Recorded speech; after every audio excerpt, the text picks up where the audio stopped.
Jo, čaute ľudia, dneska vás vítam u nového videa. Dneska vám ukážem, ako odstraniť green screen v DaVinci. Je to veľmi ľahké, hej. Takže prvé, čo robíte, pôjdete do efektov, dáte OpenFX, vyhľadáte tam 3D Care. Dáte to na toto, a to video, alebo fotku, to je jedno, čo má green screen. Potom prídete tu, prejdete do OpenFX Overlay a teraz iba poťahnete s tým, pod tým zeleným.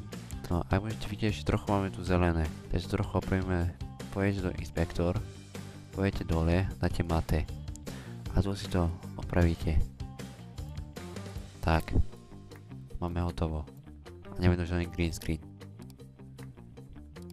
Tam je odber a like.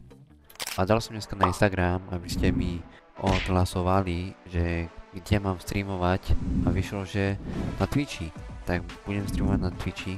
Ešte deň sa rozhodnem aký, alebo ja vám dám zase anketu na Instagram. Odkaz na Twitch máte v popisu. Ďakujem, že ste si pozreli ten tutoriál a dúfam, že vám pomohol. A zatiaľ čau.